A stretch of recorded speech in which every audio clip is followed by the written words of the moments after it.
Good morning बच्चों। आज हम साइंस 10वीं क्लास की साइंस में चैप्टर 3 स्टार्ट करने वाले हैं, जिसका नाम है धातु एवं अधातु। ये धातु और अधातु जो चैप्टर है, तीसरा चैप्टर, इसमें हम 9वीं क्लास में भी धातु और अधातुओं के बारे में चर्चा कर चुके हैं और 8वीं क्लास में भी हम धातु और धातुओं के बारे में चर्चा कर चुके हैं थोड़ी सी। तो उसी के आधार पर हम आगे बढ़ते हैं कि किस प्रकार से धातुओं के उनके गुण धर्मों के आधार पर, देखो धातु और अधातु यानी जो भी पदार्थ है उसके कुछ गुण होते हैं। उन गुणों के आधार पर हम उस पदार्थ के बारे में निष्कर्ष निकाल पाते हैं कि ये पदार्थ किस प्रकार से कार्य कर सकता है। तो धातु और अधातु यानी जो पदार्थ है उनको 2 वर्गों में बांट दिया जाएगा यहाँ पर। तो वे 2 वर्ग कौन से बताए गए, एक है धातु और दूसरा है अधातु। तो पहले हम धातुओं के बारे में चर्चा कर लें, धातुओं के बारे में भी चर्चा करेंगे और अधातुओं के बारे में भी। उनके कुछ गुण तो ऐसे हैं जो सामान्य तौर पर स्पष्ट दिखाई दे जाते हैं, उनको बोलते हैं हम भौतिक गुण धर्म। तो पहले आ गया भौतिक गुण धर्म यानी फिजिकल प्रॉपर्टीज। तो भौतिक गुण धर्म में धातुओं की के बारे में चर्चा हम करें। पहले धातुओं के बारे में ही पढ़ ले।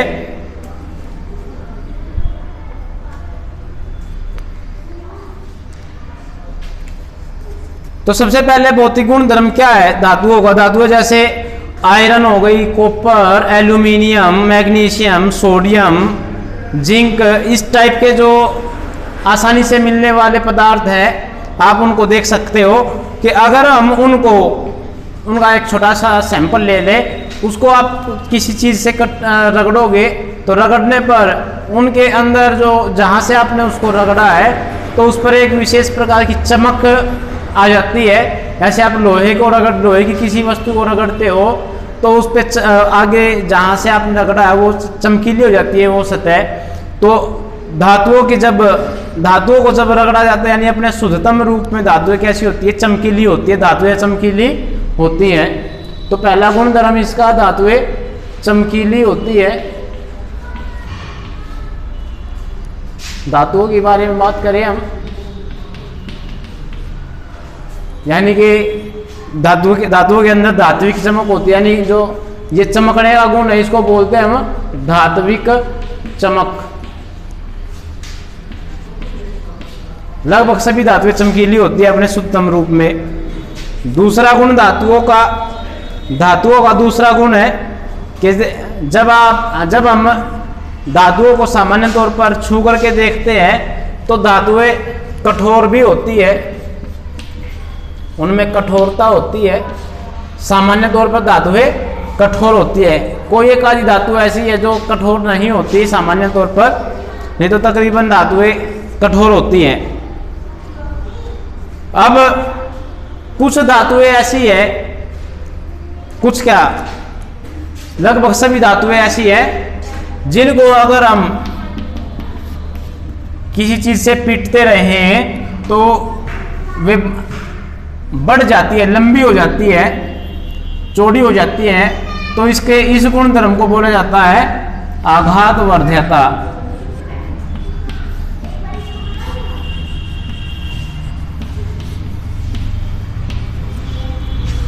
यानी धातुओं को जब हम पीटते हैं तो धातुओं में उनकी सतह चौड़ी हो जाती है, लंबी हो जाती है। तो इस गुण को बोला जाता है आघातवर्ध्यता, यानी उस पर चोट पहुंचा करके उसको लंबा या बढ़ाया जा सकता है।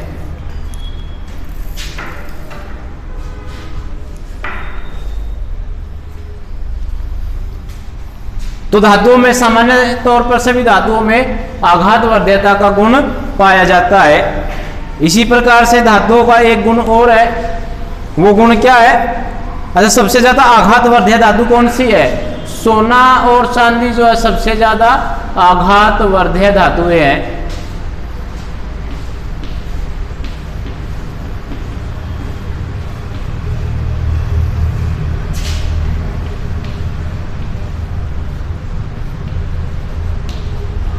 तन्यता का गुण है, तन्यता मतलब धातुओं को खींच खींच करके इनके बारीक पतले तार बनाए जा सकते हैं। तो धातु वो गुण जिसमें किसी वस्तु को खींच करके उसके तार बना दिया जाए तो उसको तन्यता बोलते हैं। तो धातुओं के अंदर तन्यता का गुण होता है।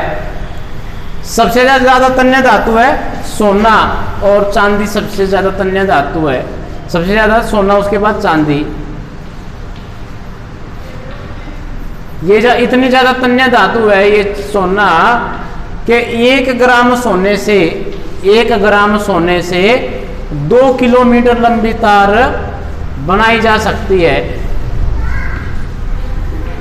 1 ग्राम सोने से 2 किलोमीटर लंबी तार बन सकती है। तो बहुत ज़्यादा तन्य धातु है सोना।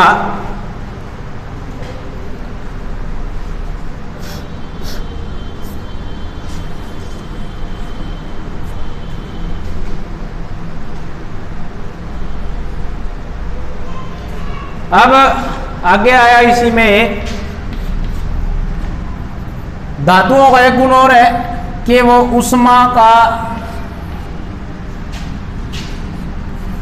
उष्मा की सुचालक होती है।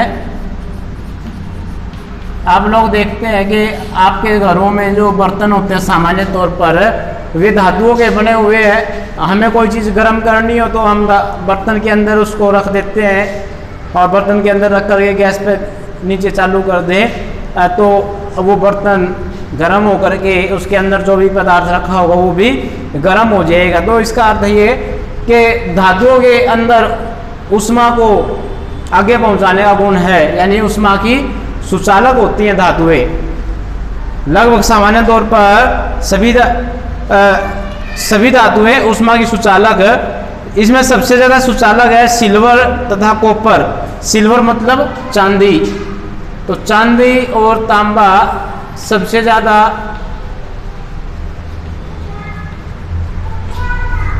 उष्मा की सुचालक धातुएं। और सबसे कम उष्मा की सुचालक जो धातुएं हैं, जो कम मात्रा में उष्मा को आगे भेजती हैं, वे हैं लेड तथा मरकरी। उष्मा के कुचालक हैं लेड और मरकरी। लेड एवं मरकरी। मरकरी मतलब पारा। तो उष्मा की सुचालक नहीं है, ये कम उष्मा की सुचालक है, यानी कुचालक हम इनको बोल सकते हैं। इसी तरीके से हम देखते हैं कि धातुओं के अंदर धातुएं विद्युत की भी सुचालक होती है।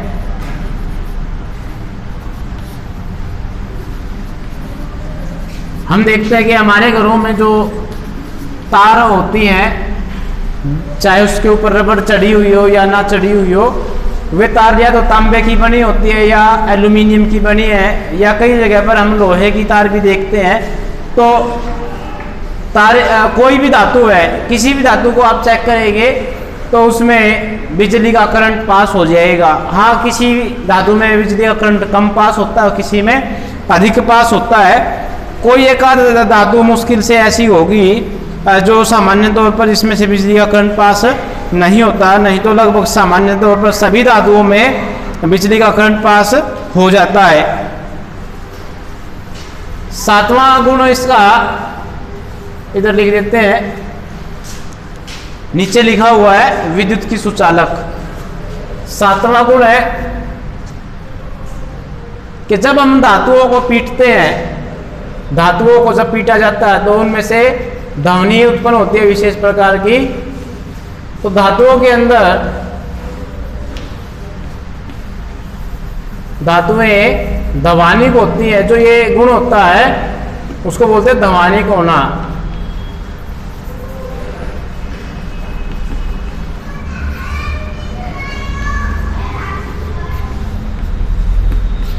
कि ये धातुएं जो है ध्वनिक होती है, जब इनको पीटा जाता है तो इनमें से विशेष प्रकार की ध्वनि उत्पन्न होती है।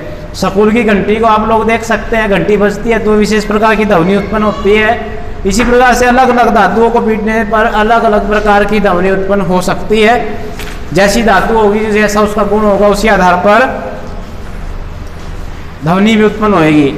अब आगे आता है ए धातु।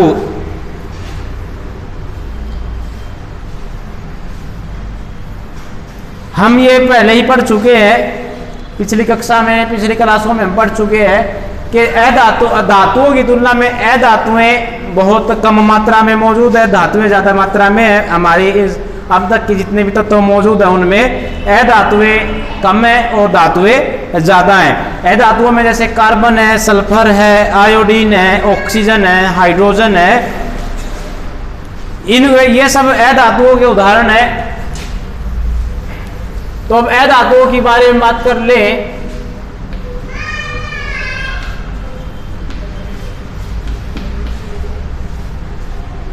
तो ए धातुओं में देखें, सामान्य तौर पर ब्रोमीन एक ऐसी ए धातु है, ब्रोमीन एक ऐसी ए धातु है जो कमरे के तापमान पर द्रव अवस्था में पाई जाती है। ब्रोमीन ए धातु कमरे के तापमान पर द्रव अवस्था में पाई जाती है। ब्रोमीन द्रव अवस्था में ए धातु है।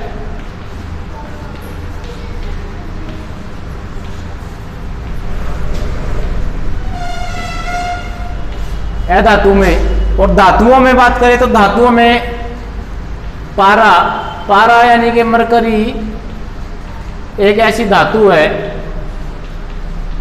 जो कमरे के तापमान पर द्रव अवस्था में पाई जाती है। तो ये ए धातु भी बता दी। ए धातु तो ब्रोमीन और धातु है पारा। अब ए धातुओं की बात करें तो ए धातुएं सामान्य तौर पर चमकीली नहीं होती। ए धातुएं अपने शुद्धतम रूप में सामान्य तौर पर चमकीली नहीं होती। केवल आयोडीन एक ऐसी ए धातु है, आयोडीन चमकीली होती है। ए धातु है ये भी।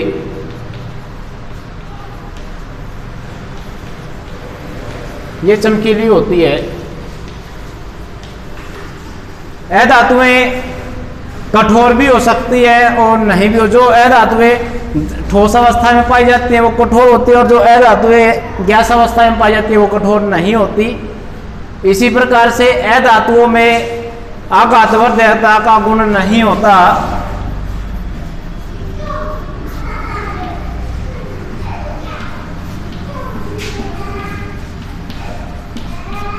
हाँ, कठोर होती है। ऐसे ही तन्यता भी नहीं होती। ए धातुएं तन्य नहीं होती। ए धातुओं में ऊष्मा की सुचालक नहीं है लगभग ए धातुएं, और विद्युत की सुचालक भी नहीं है, यानी कुचालक है।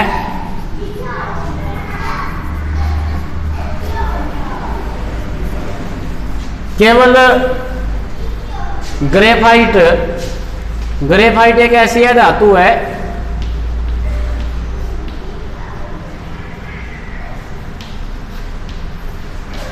कि ए धातु होने के बावजूद भी जो विद्युत की सुचालक है,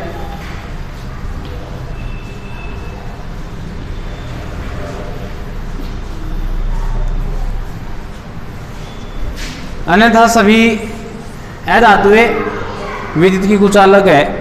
अब इसमें कहता है आगे कि केवल भौतिक गुण धर्मों के आधार पर ही हम तत्वों का वर्गीकरण नहीं कर सकते, क्योंकि इसमें कई बातें और भी हैं, जैसे कि मरकरी को छोड़कर सभी धातुएं कमरे के तापमान पर ठोस अवस्था में पाई जाती है, मरकरी द्रव अवस्था में पाई जाती है। और इनका जो गलनांक है, यानी कि ये बहुत हाई टेम्परेचर पर जो धातुएं होती हैं वो हाई टेम्परेचर पर पिघलना शुरू होती है, इनका गलनांक उच्च होता है। केवल दो धातुएं ऐसी हैं जो हाई टेम्परेचर पर नहीं पिघलती, जो सामान्य टेम्परेचर पर पिघल जाती है। एक है गैलियम और एक है सीजियम। ये ऐसी धातुएं हैं, अगर इनको हम अपनी हथेली पर रख लें तो हथेली पर रखने के बाद ये पिघलना शुरू हो जाती है, तो इनका जो गलनांक है वो बहुत कम है। ऐसे ही आयोडीन यह धातु चमकीली है। कार्बन एक ऐसी धातु है जो एक की बजाय अनेक रूपों में पाई जाती है, जिसको हर एक रूप को क्या बोलते हैं, उसका अपर रूप बोलते हैं। जैसे हीरा कार्बन का ही अपर रूप है, हीरा कार्बन से बना हुआ, जो कि अब तक का मौजूद सबसे कठोर पदार्थ है। इसका गलनांक और क्वथनांक बहुत ज्यादा हाई होता है। आगे कहता है लिथियम सोडियम पोटेशियम ये इतनी ज्यादा मुलायम होती है ये धातुएं कि इनको अगर हम चाकू से काटना चाहें तो ये चाकू से भी बड़ी आसानी से कट सकती है। बहुत मुलायम धातुएं हैं, बहुत नरम धातुएं हैं, तो इनका गलनांक बहुत कम होता है। तो धातुओं और धातुओं के अगर हम केवल भौतिक गुण धर्मों की बात करें तो भौतिक गुण धर्मों के आधार पर हम सभी निष्कर्ष नहीं निकाल सकते, तो इसके लिए हमें इनके रासायनिक गुण धर्मों के बारे में भी चर्चा करनी पड़ेगी, जो हम अगली क्लास में चर्चा करेंगे। आज के लिए इतना ही है।